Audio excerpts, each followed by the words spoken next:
Family. இந்த கார்த்திகை தீபத்துக்கு ஒரு ஹெல்த்தியான பொரி உருண்டை தான் நம்ம பார்க்க போகிறோம். அதுக்கான ப்ரிப்பரேஷன் என்னன்னு நம்ம பார்த்துடுவோம். ஃப்ரெண்ட்ஸ், கரோட் குக்கர் வச்சுட்டேன். எப்போவுமே செய்கிற பொரி உருண்டையை விட இது கொஞ்சம் வித்தியாசமாக ஹெல்த்தியாக நம்ம செய்யலாம். எந்த கடைகளிலும் உங்களுக்கு இந்த மாதிரி பொரி உருண்டை கிடைக்காது. நம்ம வீட்டில் செய்கிறதுனால ஹெல்த்தியாக செய்யலாம். ஃப்ரெண்ட்ஸ், ஒரு கப்பு அளவுக்கு நான் வெல்லத்தை எடுத்துருக்கிறேன். அதை கரோட் குக்கரில் போட்டுடுறேன். ஃபஸ்ட்டு ஃப்ரெண்ட்ஸ், வெல்லத்தை போட்டு லேசாக இது போல் வதக்கி விட்டுட்டு அதுக்கு பிறகு இதை முழுகிற அளவுக்கு மட்டும் தண்ணியை ஊற்றுங்க. இந்த வெல்லம் கரையட்டும், நான் காட்டுறேன். வெல்லம் எல்லாமே கரைஞ்சிடுச்சு. இதை நம்ம இப்போது ஃபில்டர் பண்ணி எடுத்துக்குவோம். நான் சீவி தான் போட்டேன். சீவி போடுறதுனால ஈஸியாகவே வெல்லம் சீக்கிரம் கரைஞ்சிடும்.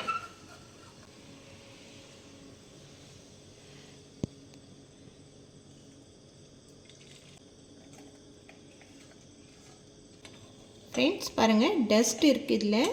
அதுக்காக தான் நம்ம ஃபில்டர் பண்ணுறோம். நான் கரோட் குக்கரை உடனே பச்சை தண்ணியில் போடக்கூடாது. அதனால் நான் டிஷ்யூ பேப்பரால் துடைச்சி எடுத்துக்கினேன். ஃப்ரெண்ட்ஸ், ஃபில்டர் பண்ண வெள்ளை தண்ணியை நான் இதில் ஊற்றிக்கிட்டேன். இந்த வெள்ளை தண்ணி நல்லா கொதிக்கட்டும். கொதித்து நல்லா ஊற்று போன மாதிரி வரணும். ஃப்ரெண்ட்ஸ், இந்த வெள்ளை தண்ணி கொதிச்சுட்டு இருக்கட்டும். ஃப்ரெண்ட்ஸ், இந்த அளவோடு நான் ஒரு 3 கப் அளவுக்கு நான் பொரியை எடுத்திருக்கிறேன். Full cup. நெக்ஸ்ட்டு வேர்க்கடலை ஒரு 3/4 கப் அளவுக்கு எடுத்திருக்கிறேன். நெக்ஸ்ட்டு பொட்டுக்கடலை வேர்க்கடலை விட கொஞ்சமாக குறைவாக எடுத்திருக்கிறேன். நெக்ஸ்ட்டு டெசிகேட்டட் கோகனட் நீங்கள் இருந்துச்சுனாக்கா இந்த அளவுக்கு டெசிகேட்டட் கோகனட் எடுத்துக்கோங்க. நான் டெசிகேட்டட் கோகனட் வாங்கிட்டு வர சொல்லி கோகனட் பவுடர் வந்துடுச்சு. அதனால் நான் கொஞ்சம் ட்ரையான கோகனட்டை நான் துருகி போட்டிருக்கிறேன். நீங்கள் டெசிகேட்டட் கோகனட்டை யூஸ் பண்ணிக்கோங்க. இந்த அளவுக்கு போட்டிங்கனாக்கா போதும். நெக்ஸ்ட்டு இதில் நம்ம கொஞ்சம் ஏலக்காய் தூளை போட்டுக்குவோம். நெக்ஸ்ட்டு கொஞ்சமாக சுக்கு பொடியை போட்டிருக்கேன். இதெல்லாம் நல்ல ஒரு வாசத்தையும் நல்ல ஒரு டேஸ்ட்டை கொடுக்கும். உங்களுக்கு டைஜஷனுக்கும் ரொம்ப நல்லது. ஃப்ரெண்ட்ஸ், இது பாருங்கள், இந்த அளவுக்கு பூத்து வருது பாருங்கள். இது போல் நல்லா பூத்து வரணும். உங்களுக்கு இன்னும் கொஞ்சம் கூட பூத்து வர அளவுக்கு வெயிட் பண்ணுங்கள். இந்த சலசலப்பு கொஞ்சம் அடங்கட்டும். இப்போது இந்த ஸ்டேஜில் நீங்கள் ஒரு பவுலில் தண்ணியை வச்சுக்கிட்டு கொஞ்சமாக இப்படி போட்டு பாருங்கள். நீங்கள் இது உருண்டு வரணும் பாருங்க. நான் தான் சொன்னேன்ல, இன்னும் கொஞ்சம் கூட டைம் எடுக்கும் அப்படின்னு சொல்லிட்டு. இன்னும் ஒரு கொதி வந்ததுனாக்கா போதும். பாருங்கள், இந்த அளவுக்கு உருண்டு வர ஆரம்பிச்சிருக்கு. இன்னும் ஒரே ஒரு கொதி போதும். இப்போ நம்ம போட்டு பார்ப்போம். ஃப்ரெண்ட்ஸ், இது கரெக்டான ஸ்டேஜ். நல்லா உருண்டு வந்துடுச்சு பாருங்கள். இதில் போட்டாலே ஒரு சவுண்டு வருது பாருங்கள். இப்போது ஒரு 3 ஸ்பூன் கிட்ட நான் நெய்யை போட்டுக்கிறேன். நல்ல ஒரு வாசம் இருக்கும். போட்ட உடனே வேர்க்கடலையை போடுங்க. நெக்ஸ்ட்டு பொட்டுக்கடலை. நெக்ஸ்ட்டு பொரியை போட்டுக்கோங்க. இப்போது டெசிகேட்டட் கோகனட் நீங்கள் வச்சுருக்கீங்க இல்லையா, அதை நீங்கள் இப்போது போட்டுக்கோங்க.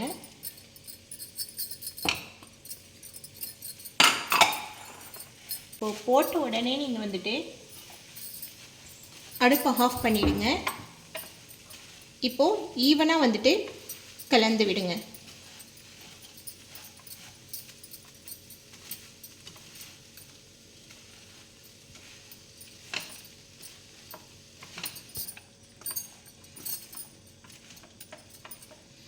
ஃப்ரெண்ட்ஸ், பாருங்கள், இது போல் வந்துட்டு அடுப்பை ஆஃப் பண்ணிவிட்டு ஈவனாக வந்துட்டு கலந்து விடுங்க. எல்லாம் வந்துட்டு பொட்டுக்கடலை வேர்க்கடலை எல்லாமே வந்துட்டு ஈவனாக வந்துட்டு கலந்து வரணும்.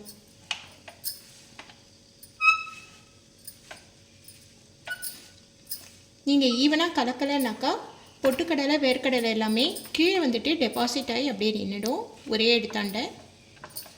இப்போ ஈவனாக வந்துட்டு எல்லாமே வந்துட்டு கலந்துட்டு இருக்குது பாருங்கள். இப்போ நான் கீழே இறக்கிக்கிறேன்.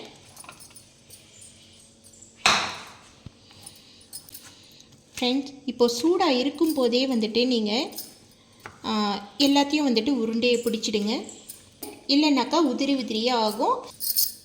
ஃப்ரெண்ட்ஸ், இப்போது நான் கொஞ்சமாக நெய் வந்துட்டு கையில் தடவிக்கிறேன். இங்கே அரிசி மாவு எடுத்து வச்சுருக்கிறேன். இது கொஞ்சமாக தொட்டு தொட்டு நீங்கள் வந்துட்டு உருண்டையை பிடிக்க ஆரம்பிங்க.